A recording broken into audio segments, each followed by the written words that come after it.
से एक टीचर थी। कहते हैं ना कि आज बहुत सारे लोग बोलते हैं कि हम जॉब कर रहे हैं तो हमारे पास में समय नहीं है, मैं कैसे आरसीएम करूं।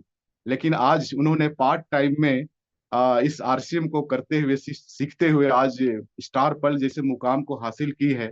सुल्तानपुर से है। और आज पति पत्नी बहुत शानदार अचीवमेंट है। उनके हस्बैंड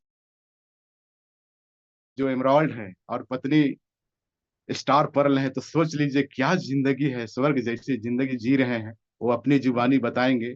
मैं आपके जोरदार तालियों के बीच में, वार्म वेलकम के बीच में मैं बुलाना चाहता हूँ अर्चना मिश्रा जी।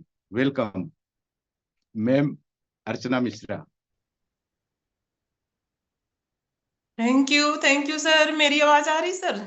बिल्कुल मैम, बिल्कुल शानदार, गजब। Thank you sir. और परिचय की कड़ी में नाम अर्चना मिश्रा। और मैं, जैसा कि सब जानते हैं, मैं सुल्तानपुर उत्तर प्रदेश से हूँ। और हमारे जितने समस्त गुरु अपलाइन हैं, सभी की दिल की गहराई से बहुत बहुत स्वागत है। और हमारे जितने साथी जुड़े हुए हैं, सभी का बहुत बहुत स्वागत है। और जैसा कि सब जानते हैं, सर ने तो मेरे बारे में बताया कि मैं पहले टीचर थी और मैं हाउस वाइफ भी हूँ। और इस साथ साथ आरसीएम बिजनेस को हम लोग सीख रहे हैं, जी रहे हैं, इंजॉय कर रहे हैं। और हम कपल से काम कर रहे हैं, जैसा कि सब जानते हैं, अवधेश मिश्रा जी मेरे हस्बैंड एमराल्ड पिन पे हैं और मैं स्टार पर्ल पिन पे हूँ। और हम कपल बहुत शिद्दत से इस काम को कर रहे हैं और अपनी जिंदगी का मजा ले रहे हैं, इंजॉय कर रहे हैं। तो अगर हम इस सिस्टम की बात करें, आरसीएम की बात करें, तो आरसीएम बिजनेस हमारी लाइफ में 2016 में आया था। अगर उससे पहले की लाइफ की बात करें तो हमारी लाइफ बहुत ही संघर्ष भरी हुई थी। मैं एक स्कूल, प्राइवेट स्कूल में मैं टीचर थी, मैं पढ़ाती थी, हिस्ट्री पढ़ाती थी। उसमें वो इंटरमीडिएट जो है कॉलेज था, स्कूल था, इंटर तक स्कूल था, और मैं उसमें हिस्ट्री पढ़ाती थी। और प्राइवेट स्कूल था, उसमें टाइम बहुत ज़्यादा देना पड़ता था, क्योंकि हम लोग जो है सुबह 8 बजे जाते थे और 8:30 से स्कूल चलता था। और जो छुट्टी होती थी 3 बजे, 3:30 बजे होती थी। और घर पहुंचते पहुंचते 4, 4:30 बज जाता था। टाइम बहुत देना पड़ता था। पर उसमें उतना ज्यादा पैसे नहीं थे, क्योंकि काम ज्यादा लेते थे और पैसा कम देते थे। उसमें कभी कभी क्या होता था, कभी कभी मीटिंग भी होने लगती थी बहुत ज्यादा जो है लेट हो जाता था, 5, 5:30 बज जाता था। घर पे भी मैं कोचिंग पढ़ाती थी, ट्यूशन पढ़ाती थी। और मिश्रा जी प्राइवेट बैंक में जॉब करते थे। जब मेरी शादी हुई तब मिश्रा जी आईसीआईसीआई बैंक में थे। पापा ने देखा, बोला कि लड़का बहुत अच्छा है, जॉब भी करता है बैंक में, तो हम अपनी बेटी की शादी कर देते हैं। क्योंकि मैं अकेली थी, मेरे 2 भाई थे और मैं बहन में अकेली थी। तो पापा सोचते थे कि मैं जहाँ पे शादी करूँ मेरी बेटी के पास सब कुछ हो और मेरी बेटी बहुत ही हमेशा खुश रहे। तो सोचे कि लड़का जो है बैंक में जॉब करता है तो ठीक है, शादी के लिए अच्छा रहेगा। फिर मैं जब आई तो एक जो है मिश्रा जी के यहाँ आई, जॉइंट फैमिली थी। और मिश्रा जी घर के सबसे बड़े थे और जिम्मेदारियां बहुत ज्यादा थी। तो एक नई बैंक आई सुल्तानपुर में, फुलरटन इंडिया। फिर उन्होंने आईसीआईसीआई बैंक को रिजाइन करके फुलरटन इंडिया ज्वाइन किया। और मैं बार बार बताती हूँ, वो जो हमारी स्टोरी है रियल स्टोरी, और मुझे बहुत मोटिवेट करती है, क्योंकि वो हमारी उस टाइम बहुत संघर्ष भरी हुई लाइफ थी। हमारे पास कोई मोबाइल फोन नहीं था, मिश्रा जी के पास भी कोई मोबाइल फोन नहीं था उस टाइम। और उस जो बैंक थी उसमें इंटरव्यू देने उनको लखनऊ जाना था। तो मिश्रा जी के साथ उनके एक फ्रेंड थे, अमित श्रीवास्तव जी, जो कि कादीपुर से हैं। तो वो कादीपुर वाले जो अमित जी हैं उन्हीं के साथ जा रहे थे, उनके पास मोबाइल था। तो उनका नंबर मुझे दिए मिश्रा जी, कहे कि अर्चना ठीक है, मेरे से शाम को बात कर लेना, तो मैं बताऊंगा कि कैसे क्या हुआ, मुझे आना है नहीं आना है या रुकना है आज लखनऊ में। हमने कहा ठीक है। तो मिश्रा जी मुझे 1 रुपए का सिक्का दिए और कहे कि ठीक है, उस टाइम डिब्बा वाला फोन आता था, अगर हम जितना सिक्का डालते थे उस टाइम उतनी ही बात होती थी। मुझे 1 रुपए का सिक्का दिए और लखनऊ चले गए। और जब मैं बैठी कर रही थी, इंतजार ही कर रही थी कब 5 बजेगा, और जैसे ही 5 बजने वाला था मैं मार्केट गई। और जो डिब्बा वाला फोन था, हमने उसमें सिक्का मैं डाली और सिक्का उसमें फंस गया, मेरी बात नहीं हो पाई। जैसे मैं सिक्का डाली और उस डिब्बे वाले फोन में सिक्का फंस गया। और जब सिक्का फंस गया तो मुझे लगा ये मेरा सिक्का नहीं, क्योंकि मेरे पास और दूसरा सिक्का नहीं था, सिर्फ 1 ही रुपए का सिक्का था। तो मैं रोने लगी कि अब मेरी बात कैसे होगी मिश्रा जी से। तो हमने सोचा कि ये जो डिब्बा वाला फोन है, ये इसमें जो सिक्का फंसता है या जो भी लोग बात करते हैं, जो इसका मालिक है रोज निकालता होगा रात में, मैं एक काम करती हूँ, मैं उससे दूसरा सिक्का मांगती हूँ। तो वो घर में था, अपने परिवार के साथ बैठा था, मैं घर में गई, हमने कहा देखिए भैया, आपका जो डिब्बा वाला फोन है उसमें मेरा 1 रुपए का सिक्का फंस गया है, आप मुझे दूसरा सिक्का दीजिए, मुझे मिश्रा जी से बात करनी है। तो फिर मैंने उससे दूसरा सिक्का मैं लेकर छोड़ी और हमने सिक्का डाला और मिश्रा जी से बात हुई। तो मिश्रा जी कहे कि मैं इंटरव्यू दे दिया, मैं आ रहा हूँ, मेरा सिलेक्शन भी हो गया है। फिर Mishra ji full try India में जो है काम करने लगे, जॉब करने लगे। वहां भी उनको बहुत प्रेशर था, बहुत ही काम करना पड़ता था। सुबह जाते थे और जो है 8 बज जाता था, 9 बज जाता था आते घर आने में। और वहां पे क्या हुआ, जो ब्रांच मैनेजर था, पहले जो ब्रांच मैनेजर था वो तो सही था, फिर उसका जो है ट्रांसफर हो गया, एक नया ब्रांच मैनेजर आया, वो इतना सख्त था, इतना सख्त था, मतलब जिस दिन आया, ये लोग बैंक में थे और ये लोग अपना ड्यूटी कर रहे थे और यूनिफॉर्म में नहीं थे। उसने तुरंत ही जितने एम्प्लॉय थे जो यूनिफॉर्म में नहीं थे सबको घर भेज दिया, बोले कि जाइए अपना बैंक वाला ड्रेस पहन के आइए। ये भैया उस दिन आ गए, जल्दी से 2 घंटे में ही घर आ गए। मैं सोची भैया रोज तो आप 8 बजे आते हैं, 9 बजे आते हैं, आज कैसे इतना जल्दी आ गए। मिश्रा जी कहे अरे पूछिए मत, एक नया ब्रांच मैनेजर आया है, बोला है जितने साथी नहीं पहने हैं यहाँ पे जाके अपना बैंक वाला ड्रेस पहन के आइए पहले। तो वो मैं पहनने आया हूँ। तो फिर पहन के गए, मतलब चैलेंज बहुत भरा हुआ था। फिर उसके बाद मिश्रा जी ने अपना 40 से 50 लाख रुपए लगाकर अपना बिल्डिंग मटेरियल की दुकान खोली। और वहां पे क्या हुआ, पहले हमारा व्यापार बहुत ही अच्छा चला, बहुत ही अच्छा चला, लेकिन बाद में घाटा लग गया। और भगवान की कृपा देखिए कि उस टाइम हमारे व्यापार में घाटा ही चल रहा था और हमारे ग्रेट अप्लायंस श्रीमान महेंद्र शुक्ला सर जी आए सिस्टम को लेकर, आरसीएम बिजनेस को लेकर, और मिश्रा जी के पास फोन किए, कहे भैया मैं आपसे मिलना चाहता हूँ। पहले मिश्रा जी मना किए, जो है कि नहीं मेरे पास समय नहीं है। तो बोले शुक्ला सर कहे नहीं भैया बहुत जरूरी है, आपसे मिलना है। फिर गए मिश्रा जी और शुक्ला सर समझाए और मिश्रा जी इग्नोर कर दिए, कहे भैया मेरे पास बहुत काम है, मैं जा रहा हूँ, आपसे बाद में मिलकर मैं बात करता हूँ। पर शुक्ला सर नहीं माने, डीके सर जी के यहाँ ले गए और डीके सर जी के यहाँ जब ले गए, डीके सर ने उनको इतने अच्छे से बताया कि समझ में आ गया। और अपनी भी आईडी लगवाए, सेम डे मेरी भी आईडी लगवाए।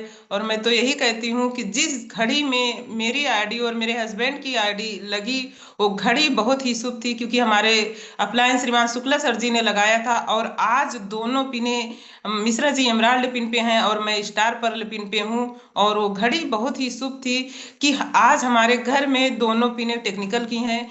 तो जब समझ में आया और काम करना स्टार्ट कर दिए, मुझे नहीं बताया, बस एक गलती किए कि मुझे नहीं बताए, मुझसे बिना बताए काम करना स्टार्ट कर दिया। और जब मुझे पता चला, तो हमारी मिश्रा जी की इतनी लड़ाइयाँ हुई, इतना लड़ाइयाँ हुई, इतना झगड़ा हुआ कि हमने कहा देखिए बिल्कुल ये आरसीएम बिजनेस जो आप कर रहे हैं इसको करना ही नहीं है। ये आप जो कर रहे हैं पूरा दिन फील्ड में रहते हैं, ये फंसने फंसाने का बिजनेस है, ये जोड़ने जाड़ने का बिजनेस मेरे समझ में नहीं आ रहा है, आपको करना ही नहीं है, बिल्कुल नहीं करना है। पर मिश्रा जी मेरी कुछ नहीं सुने, बहुत झगड़ा हुआ उस दिन, हमने खाना भी नहीं खाया हम दोनों लोगों ने। उसके बाद फिर हमारे घर पे हमारे 5 अपलाइन आए, हमारे श्रीमान सुरेश यादव सर जी थे, संतोष पाठक सर जी थे, रमेश चंद्र प्रजापति सर जी थे, हमारे डीके सर जी थे। फिर बारी बारी से हमारे सभी अपलाइन ने हमको समझाया, मैं उनसे बहुत जवाब सवाल किए, बहुत मतलब इतने इतने सवाल पूछे, पर हमारे अपलाइन बहुत ही मीठे शब्दों में हमें समझाया और मेरे समझ में आ गया। और हमने अपने अपलाइन से वादा किया कि आज के बाद से मैं मिश्रा जी को कोई रोका टोकी नहीं करूंगी, कोई झगड़े नहीं करूंगी। वो जो है अगर 6 बजे जाना चाहते हैं सुबह, तो मैं उनको 5 बजे ही भेज दूंगी, नाश्ता वास्ता बना के उनको करा के। और रात में 12 बजे भी घर आएंगे तो मैं उनसे कुछ मैं उनको बोलूंगी नहीं, मैं कोई झगड़े नहीं करूंगी। उसके बाद फिर काम करना स्टार्ट किए मिश्रा जी। क्या होता है, शुरू शुरू में लोग ताने भी मारते थे, क्योंकि रात में 11 बजे 12 बजे आते थे, तो जो हमारे बगल पड़ोसी है कहते थे कि क्या करते हैं जो रात में इतने बजे आते हैं, कोई जो है साबुन बेचकर, कोई मंजन बेचकर, कोई तेल बेचकर कोई अमीर हुआ है क्या उस टाइम में हम लोग के ऊपर 40 से 50 लाख रुपए का कर्ज था। हमारी मम्मी जी का मतलब मदर इन लॉ का भी फोन आता था, कहती थी कि अर्चना भैया को समझा दो कि इस बिजनेस को छोड़ दें। कोई आप बताओ कि कोई चाय पत्ती बेचकर, तेल बेचकर, मंजन बेचकर कोई आज तक कर्जा कोई चुकाया है? कोई बड़ा बना है? अपने घर का खर्चा कैसे चलाएंगे? 2 बच्चे हैं, परिवार है, कैसे देखेंगे? अर्चना कह दो कि आरसीएम बिजनेस को छोड़ दे। यहाँ तक कि मेरे पापा भी फोन करते थे कि अर्चना मिश्रा जी को कह दे कि इस बिजनेस को छोड़ के फिर से अपना वही व्यापार शुरू कर दें बिल्डिंग मटेरियल का। तो मैं एक ही चीज कहती थी कि नहीं पापा, बस कुछ दिन आप इंतजार करिए, बस कुछ दिन की बात है पापा। आप मेरे ऊपर, आप मिश्रा जी के ऊपर भरोसा मत करिए, मैं आपकी बेटी हूँ, मेरे ऊपर आप भरोसा करिए। इस आरसीएम बिजनेस में हमारे कर्जे भी पूरे हो जाएंगे और हमारी जिंदगी भी अच्छी हो जाएगी, क्योंकि हमारे अपलाइन को वो सब चीज मिला है। तो अगर हमारे अपलाइन को मिला है तो मुझे भी मिल सकता है। और मैं बताऊं कि हमारे ग्रेट अपलाइन श्रीमान राकेश शर्मा सर जी को मैं जितना भी मैं धन्यवाद बोलूं उतना कम है, क्योंकि भीलवाड़ा 2017 में मिश्रा जी भीलवाड़ा गए थे और सर के साथ एक फोटो लेकर मेरे मोबाइल पे भेजे थे। हमने कहा कि ये मिश्रा जी आपके साथ ये शख्स कौन है, ये व्यक्ति कौन है? मुझे तो लग रहा है कंपनी के मालिक हैं क्या? तो कहे कि नहीं, कंपनी के मालिक नहीं, अपने सबसे बड़े अपलाइन हैं और सफायर पिन पे हैं। तो हमने कहा एक बार नाम बता दो। तो सर का नाम बताया और मैं फेसबुक पे मैं सर्च करना शुरू करी राकेश सर जी को। तो हमने देखा फेसबुक पे सर का कहीं पे मलेशिया गए हैं, कहीं सिंगापुर गए हैं, मतलब गाड़ी सर मतलब सर की कार का फोटो और सर के घर का फोटो और जो है टूर की फोटो में देख देख के इतना मैं मोटिवेट हो रही थी। हमने कहा सर को इतना सब कुछ आरसीएम से अगर मिला है तो हमें भी मिलेगा, हम पूरा मेहनत करेंगे, पूरा अपना फुल एफर्ट लगाएंगे और सर को जो जो मिला है हम लोग को भी मिलेगा। बस हम लोग मेहनत करेंगे। तो हमारा जो सपना था बहुत बड़ा था, हमारा जो ड्रीम था बहुत बड़ा था कि अपने पास भी जो है सब कुछ होना चाहिए और मेहनत जो भी करना पड़े, जो भी कुछ करना पड़े, हम लोग सब कुछ करेंगे। और सर ने राकेश सर जी ने 2017 में शिमला का टूर दिया था और मिश्रा जी उस टाइम सिंगल गए थे और मैं नहीं गई थी। और जब मिश्रा जी गए थे वहां पे फोटो भेजते थे, वहां का मतलब डिनर का, लंच का, ब्रेकफास्ट का, एक सामारसियम के नाम का, और जो साइट सीन पे गए थे मेरे पास देखते थे, मैं भी सोचती थी कि काश मैं भी गई होती। और उस time Mishra ji star pin पे थे और मैं उस टाइम कोई भी पिन पे नहीं थी।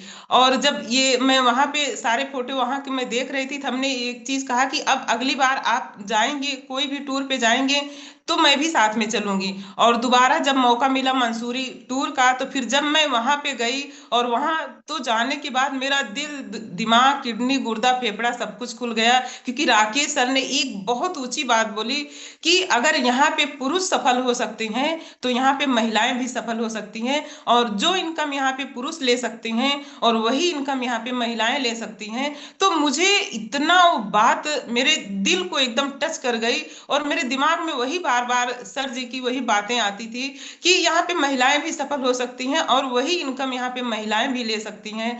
और मैं सुदेश शर्मा मैम का मैं जितना धन्यवाद करूं उतना कम है, क्योंकि आज मैं जहाँ पे हूँ राकेश सर जी की मैं मतलब राकेश सर जी और सुदेश मैम का इसमें बहुत बड़ा हाथ है। क्योंकि मंसूरी टूर से मैं आ रही थी और हमने सुदेश शर्मा मैम से कहा कि मैम नमस्ते, मैं चल रही हूँ। तो मैम ने एक बात बोली कि अर्चना आप नमस्ते क्यों कर रही हो, आप गले लगिए ना। मतलब मेरे आंख से आंसू आ गया कि इतना सम्मान देता कौन है, क्योंकि उस time Mishra ji star gold pin पे थे और मैं कोई भी पिन पे नहीं थी। हमने कहा मैं अभी कोई पिन पे भी नहीं हूँ और मिश्रा जी की इतनी बड़ी कोई पिन भी नहीं है। और जो सम्मान आज मिल रहा है मैं उसको शब्दों में मैं बयां नहीं कर पाई और मैं मेरे आंख से आंसू निकलने लगे और मैं रोने लगी। तो मैं यही कहना चाहती हूँ कि आरसीएम बिजनेस है, ये वो सब कुछ दे सकता है जिसको हम सोच नहीं सकते हैं। आज अपने पास सब कुछ है। जिस घर में मैं रहती हूँ 2 मंजिला मेरा मकान है और अपने पास मैंने 10 लाख की कार भी गिफ्ट की अपने हस्बैंड को। और पहले क्या होता था कि हमें 2 रुपए का भी काम लगता था तो हमें मिश्रा जी से मांगना पड़ता था। पर आज आज मैं मुझे कुछ भी लेना होता है, बच्चों को लेना होता है, तो मुझे मिश्रा जी के सामने ना हाथ फैलाना पड़ता है, ना मम्मी पापा जी के सामने, ना सास ससुर के सामने। आज मैं अपने सपने खुद अपने पैसों से पूरा करती हूँ अपने बच्चों को। तो मैं यही कहना चाहती हूँ, तो अपने पास अभी शिमला का टूर है और शिमला टूर जाने से मिश्रा जी स्टार थे और आज एमराल्ड पिन पे हैं, और मैं मंसूरी गई थी तो कोई भी पिन पे नहीं थी, और आज मैं स्टार पर्ल हूँ। तो अपने पास अभी टूर है शिमला का, तो जो हमारे स्टार एवं साथी हैं और जो अभी स्टार पिन पे नहीं आए हैं तो अपना टारगेट जरूर पूरा करें, और हम सब टूर पे जरूर मिलेंगे। तो थैंक यू सो मच, और over to Viraj Minj sir ji. बहुत शानदार अर्चना मिश्रा जी, क्या गजब की आपने अपनी रियल स्टोरी बताया। आज बाहर की दुनिया में कहीं भी लोग सक्सेस होते हैं तो किताबी ज्ञान देते हैं और पढ़ते हैं, तब पता चलता है। लेकिन आज इस आरसीएम के प्लेटफॉर्म में रियल स्टोरी लाइव आपके माध्यम से सफलता का मंत्र जो आपने दिया गजब का, इसके लिए इस पोर्टल की ओर से मैं आपको थैंक्स करता हूँ, शुक्रिया अदा करता हूँ। बहुत शानदार आपने मैसेज दिया और आपके मैसेज से आज इस पोर्टल में जितने भी उपस्थित थे सभी को प्रेरणा मिली होगी।